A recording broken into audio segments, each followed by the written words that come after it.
And here comes a very puzzling question for you, because in your work, you also draw analogy between Hongyi, his study of Lineage, to the Western tradition, the Catholic tradition, especially Saint Francis of Assisi, who is the founder of the monastic order of the Franciscans.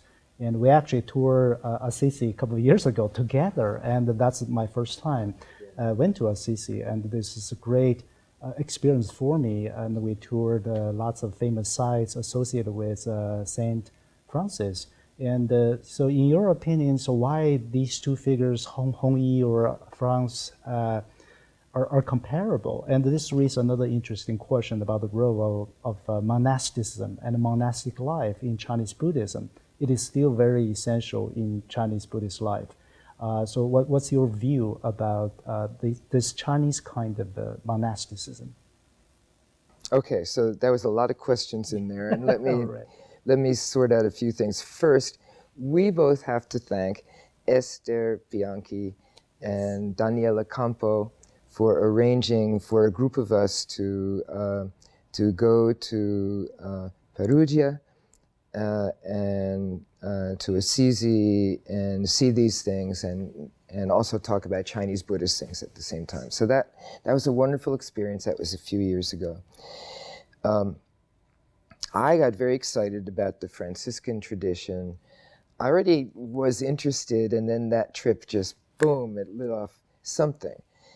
And so, as you know, I went back to Umbria. That was last fall, 2 falls ago. No, it was last fall. And for 3 months, working on a project on the Franciscan tradition there. And then I'll go back to Italy in the spring, and then I go back again in the fall, and I'm studying Italian language, which is not easy to study a new language when you're over 70. And so I'm with 18, 19-year-olds, and boy, they're so quick, absorbing language. So why would I do this? And I've been reading the extraordinary level. I've been reading scholarship on St. Francis that it is at an extraordinary level of accomplishment, especially works by André Vaucher, Jacques Dallarun, Jacques Le Goff, and others.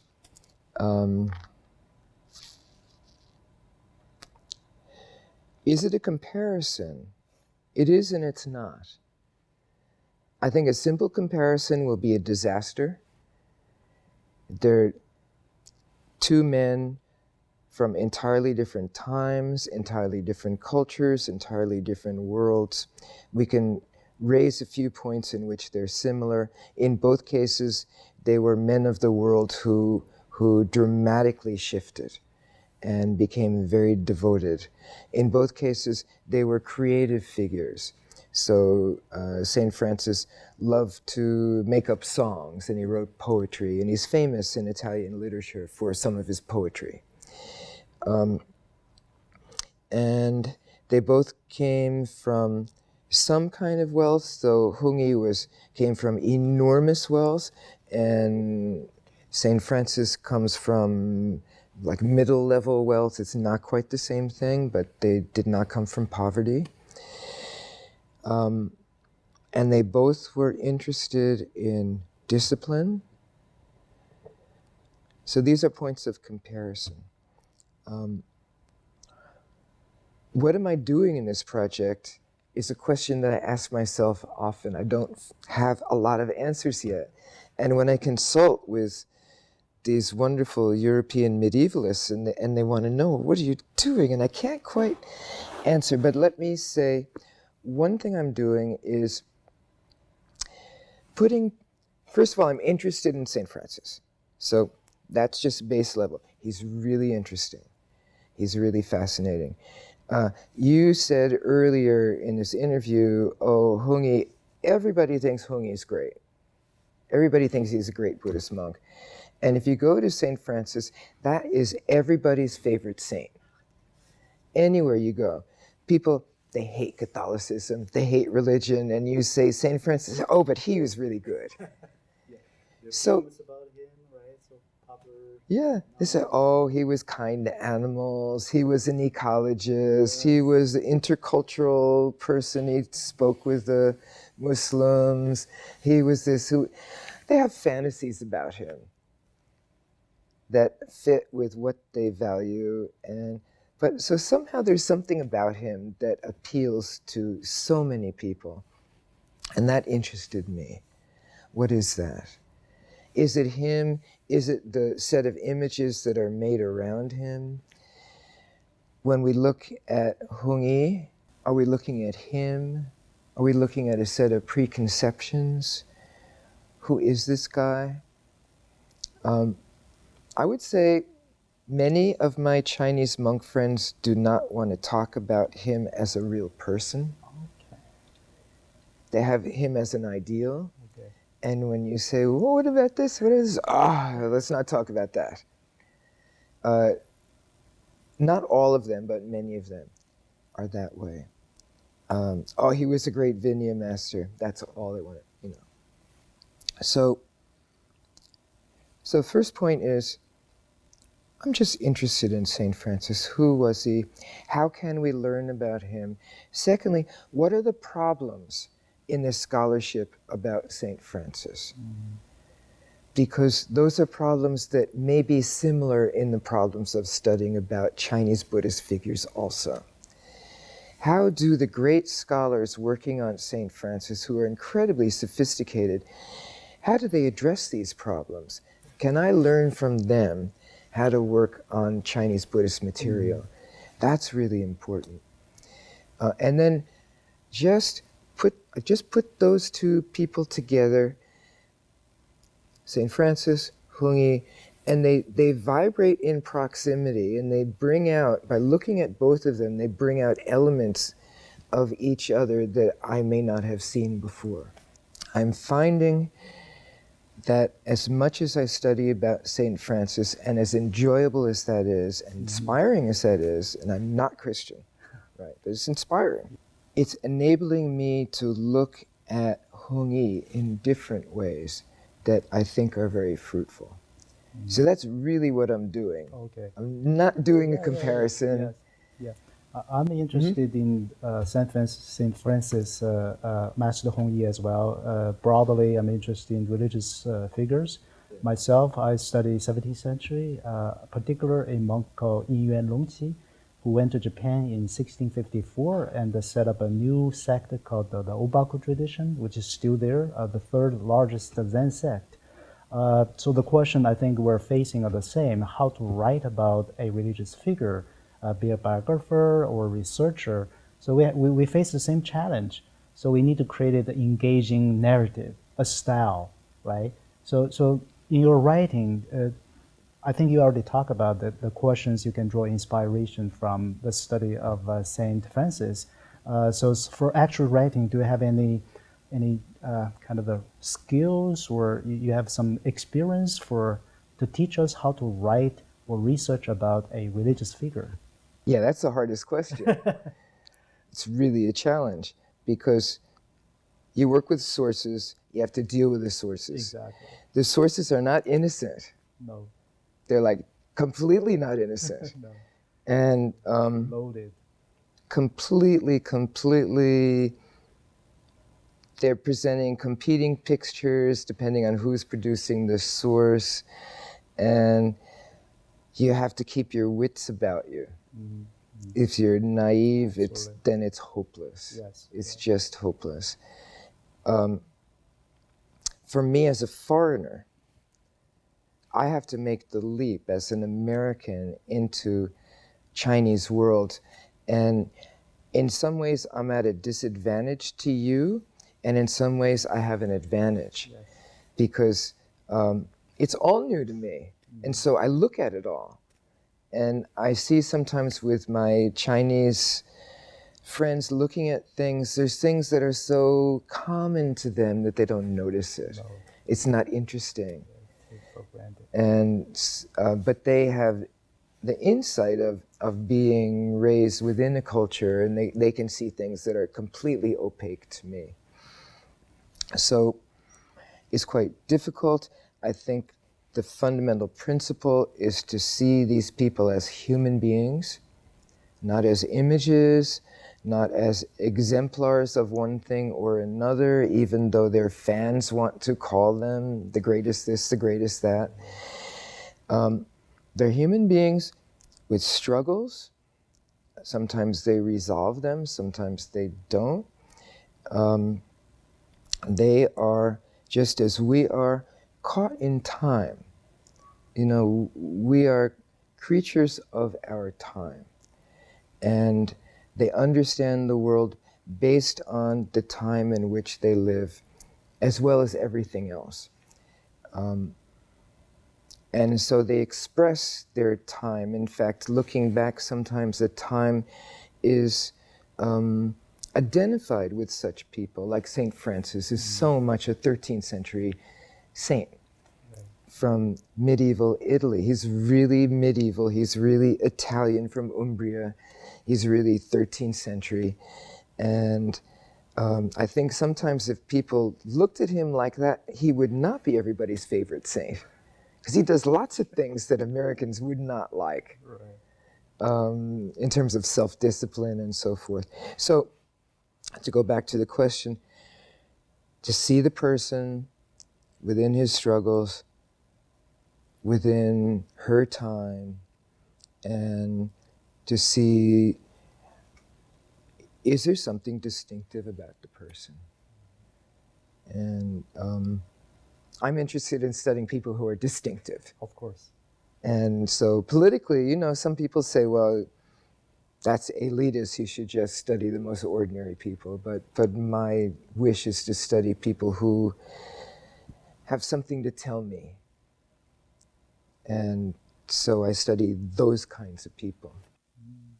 That's great, yeah. So one of the issue I'm dealing with is the issue of authenticity. You mentioned about sources. Sometimes sources are not authentic, they're faked, or they're deliberately kind of exaggerated. So we as a researcher, we need to find out. But also I feel there's another layer of the meaning of authenticity, because the tradition itself, especially religion, they want to keep their authentic tradition, their essence. So then this raises lots of questions. In the 17th century, I used the term authenticity crisis to describe what's going on in the early modern East Asia. I guess in the modern period, such a question still exists. In Buddhist tradition, especially at the turn of the last century, there's a lot of changes, transformations. So did you feel the same way as I do about the issue of authenticity? There must be some kind of a manifestation in different forms in the modern period as well, probably Hongyi in his life and writing. It's one of the things I like so much about that book of yours is the term authenticity crisis. I think it really fit the period. It helps to understand so many people and what they were struggling with and ways in which they sought to express themselves. And Hongyi is in that world too. I'm just trying to map out an answer to this question that will make sense. So yes, 17th century was a great age in which people questioned who they should be, how they should be, what they should believe in, how they should act, especially as the Ming crumbled and people lost their foundations. There were troubles for Buddhists in other ways, as you talked about in your book. Concerns about lineage transmission, and a notion that authenticity in part lay in lineage transmission. Yes. This, I think, in the 20th century and 21st century could be challenged. So, as in relation to notions of authenticity now. Someone like Hongyi, I presumed that such a person, because I was trained as a medievalist, And for me, the Tang was the greatest moment. And I presumed that he would look back to the Tang for his models. Okay. Not at all. A little bit. Yeah. Basically, he looks to the 17th century. Okay. He looks to Oizhishu. Yes. And a few others. He looks to Janyue Duti, so he's just a little later. And that's who he's looking to become an authentic practitioner. And he's very concerned through his life with this notion of authenticity, though he doesn't label it as such. What you see is he keeps donning new identities. He's very, until he becomes a monk, in a certain way, he's very uncentered. He keeps changing his style of dress. He keeps changing his calligraphy style.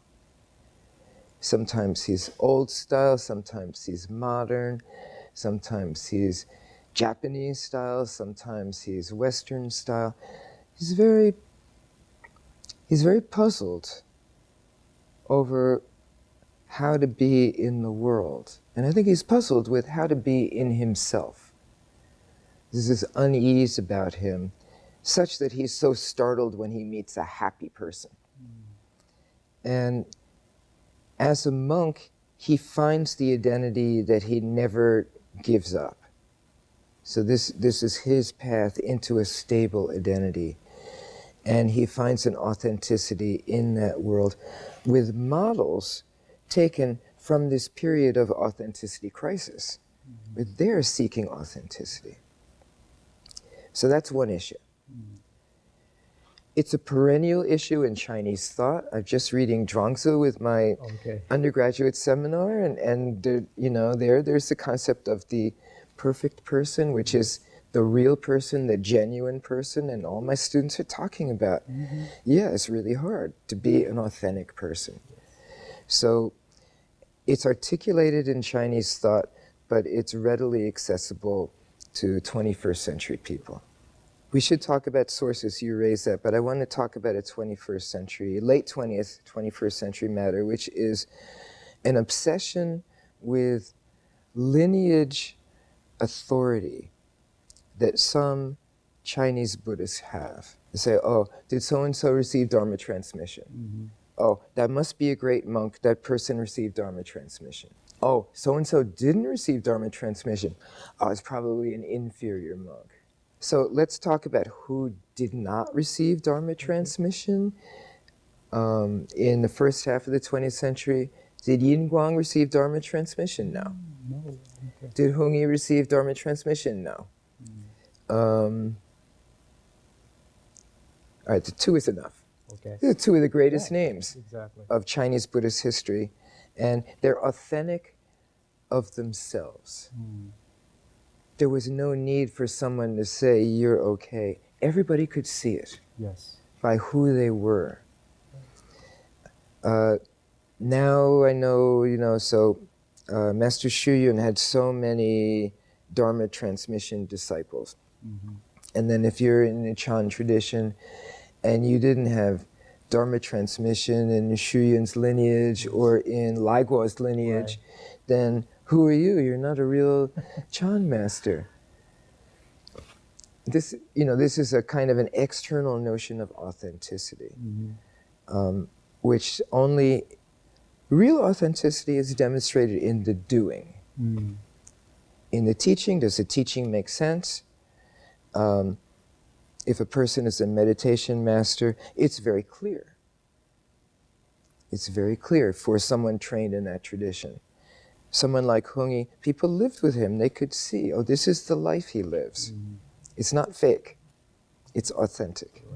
So it's nice that there's a tradition that documents authenticity, but we also know that those documents can be bought. I have been at such ceremonies where important persons have given Dharma transmission. I have seen the monies flowing. Vast amounts of money. Right? So they give you a long scroll. Oh, yeah. A new robe, a new everything. And it's not to say these people are not great, but there's an economic aspect to it also. And there's a political aspect to it also. So, and of course, you've written a lot about this. Authority, So I'm not telling you something you don't know. I've learned a lot from you about this. Yeah. Authenticity of sources is agonizing. I work with a lot of manuscripts, and it's slow going. Number one, it's slow. You're reading manuscripts that somebody's scribbled. Oh, it's hard. It's really hard. And however,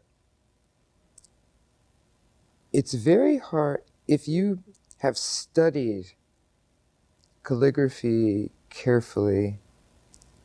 It's not that easy to fake documents. So Hongyi's calligraphy, I'm pretty used to. Okay. And I'm not, I'm not a fool who's declaring himself to be an expert. But I feel like I could very often have a sense, that's just, you cannot trust that one. And this one looks really good.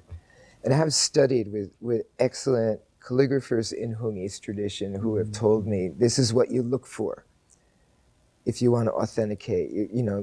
Here's the crucial test is here, and look here, and look here. So, but this is an issue.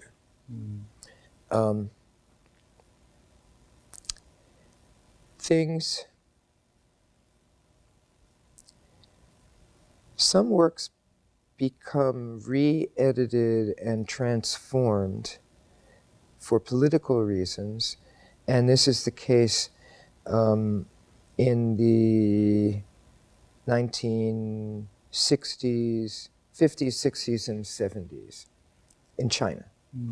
And so you have these massive collections of documents which are not in manuscript form but are written out, printed out, and some of those one needs to be aware that there was more to them. And if you can find earlier editions, you find, oh, wait, all this stuff was in there, it's not here. And so this is really crucial. And it's hard for scholars. You need to have the source materials. So I'm really glad I had the intelligent, greedy notion when I was actively doing fieldwork in China in the 80s and the 90s and the early years of the 2000s to just buy every book that looked slightly interesting and just bring it back, and knowing that someday some of it would become useful. And then suddenly these things, you get to a problem, you say, oh, Master so-and-so is referred to in this anecdote. I have a book by him. And then you go through, oh, look, there's a book by him. Okay. So this helps. But the problem of sources is the deadly problem. My colleagues in medieval studies working on St. Francis, especially Jacques Dalleron, this is really what he works on, is working on manuscripts and seeing how things get changed. Okay. That the whole tradition is relying on it. And then it's like, but wait, it's not authentic. It's always such a question for public figures like St. Francis and Hongyi, including the figure I study, Yuan Longqi. Right? So we talk, I think, enough about Master Hongyi, and we're approaching the end of this interview, but I have one last question for you. I always save this question for our guest because this is my project, it's my personal private question. I want to write a book about how Buddhism changed world civilization. Actually, I'm going to teach a course about this subject for our humanities seminars next semester. So we're going to explore the Buddhist tradition from Indian, Tibet, Central Asia, China, Japan, Korea, all the way to the West. And if I ask the same question to you, how Buddhism changed world civilization, how would you respond to that? So it's a big question. Yes. And the breadth of the world of Buddhist studies is such that it can include people who ask that kind of question and people like me who only ask small questions. So this is a question you're asking me to think in a way that I don't think. Okay. And I'm going to try to respond and say, honestly, I want to go back to the very beginning of this interview and say, I'm interested in individuals. Yes. I'm interested in how an individual changes in the face of an encounter with Buddhist principles, Buddhist teachings, Buddhist practices. For me, it's one by one, by one, by one, by one. With my students, I'm interested in them as individuals. What will happen to them when they deal with this stuff as individuals reading and listening to lectures and engaging in discussion. I'm not so interested in the big class. I'm interested in each one of them. And what I've learned over all these years of teaching is that each one is different. Yes. And so I don't want to generalize about them, no less the whole world. Of course. Could we say that? So today in the lecture, one of the things I want to talk about are themes in Hongyi's life. Before he's a monk, he becomes a monk, these themes continue, or they're deflected in some way, or inflected in some way, or they end. And so the question you have, I think, is what happens in various civilizations when they encounter this Buddhist stuff. Do they continue the same way? Are they deflected? Are they inflected? Do things end? Does new stuff start? It would be so nice to think, oh, so, what are Buddhist principles? Buddhist ethical principles? Don't kill, don't steal, don't lie, and so forth. So great, so the principles come, and what happens in world civilization? Nobody kills anymore, nobody steals anymore, nobody lies anymore. So I would say maybe there's an inflection that these high ideals might suggest sometimes. Now, so a year ago I was at some occasion at my university, and I was standing in line with another faculty person who I know, and she said to me, "Oh, Raoul, what's happening in Myanmar is so terrible. What does it mean for Buddhism?" And I said, it means nothing for Buddhism. Mm-hmm. It's about people who are doing, horrible things. Well, doesn't that mean Buddhism is no good? Mm-hmm. It's like, no, the principles are there. Do people want to practice these principles?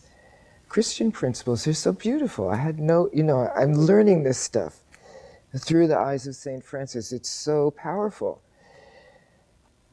Does that mean Christians don't kill Jews? Does that mean we have no religious wars? Does it mean there's no theft? There's no this, there's no that? So that's my answer to your question. Right. I would like to see your book when you write it. Absolutely. I really appreciate it. I think your point is well taken. The whole point is that this question is actually very abstract.